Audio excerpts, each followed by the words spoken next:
मृत्यु लोक में मनुष्य के रूप में जन्म लेने के बाद पाप से सर्वथा बच जाना काजल की कोठली में प्रवेश करके काजल के दाग धब्बे से बच जाने जैसा असंभव कार्य है।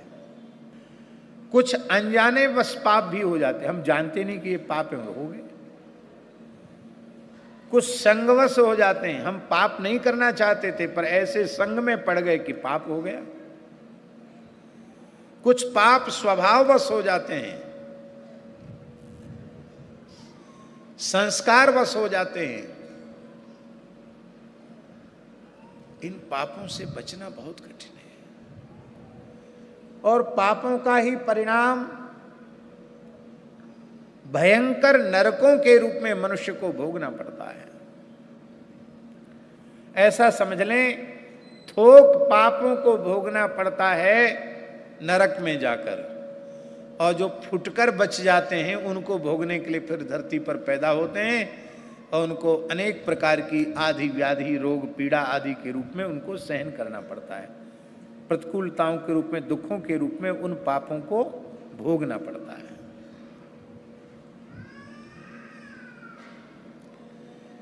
इसके पहले सुखदेव जी ने नरकों का वर्णन किया, 28 प्रकार के नरकों का वर्णन।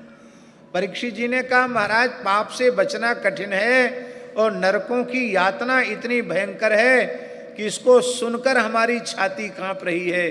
भगवान, पापों का सबसे श्रेष्ठ प्रायश्चित्त क्या है?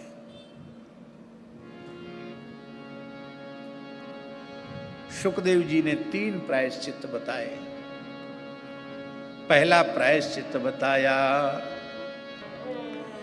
कर्म के द्वारा कर्म की राशि का क्षय संभव नहीं है, आत्यंतिक नाश संभव नहीं है। इसी को गोस्वामी जी ने अपने शब्दों में कहा, शुद्ध जल से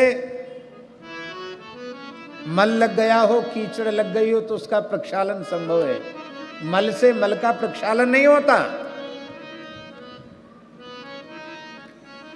कर्म स्वयं मलयुक्त है, सदोष है। कर्म की सदोषता क्या है? क्षयिष्णुता। कर्म क्षयिष्णु है। क्षयिष्णु माने उत्पन्न होकर नष्ट हो जाने वाला। ये सबसे बड़ा दोष है कर्म का। कर्म विनाशी है स्वामी जी, इसलिए विनाशी कर्म के द्वारा अविनाशी की प्राप्ति संभव नहीं है। इसलिए कर्म से जो प्राप्त होता है वो लौकिक अथवा पारलौकिक भोगों के स्वरूप में ही होता है। पाप क्यों बनते हैं मनुष्य से? पाप कर्म की जो मलिन वासना है, उस वासना के कारण पाप बनते हैं। और वासना स्वामी जी ब्रह्मलोक तक जाने पर भी पिंड नहीं छोड़ती है वासना। आप देखिए, 100 अश्वमेध यज्ञ करके इंद्र पद पर पहुंचा नहुस।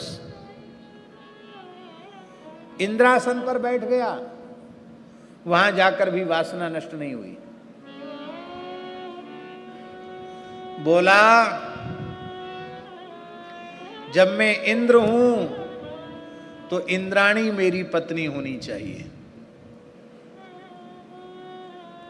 परिणाम क्या हुआ? नहुस को इंद्र पद से च्युत होकर अजगर की योनि में जाना पड़ा।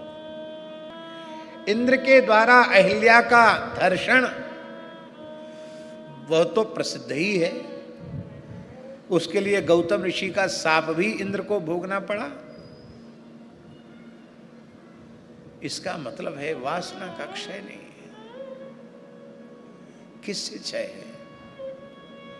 बोले कर्म के द्वारा कर्म की वासना का क्षय नहीं है। कर्म का अधिकारी अविद्वान है। जब तक कर्तापना रहेगा तब तक भोक्तापना भी रहेगा।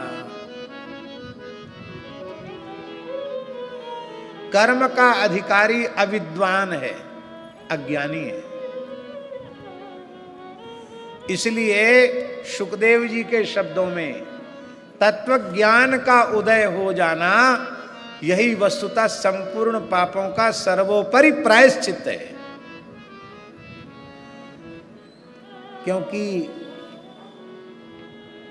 केवल कर्म राशि का क्षय नहीं, ज्ञानाग्नि दग्ध कर्माण तमाहु पंडितम बुधा, केवल कर्म राशि दग्ध नहीं हुई, जिस मलिन वासना के कारण कर्म बनते हैं वो वासना भी दग्ध हो गई। इसलिए तत्व ज्ञान वह पापों का सर्वोच्च प्रायश्चित है।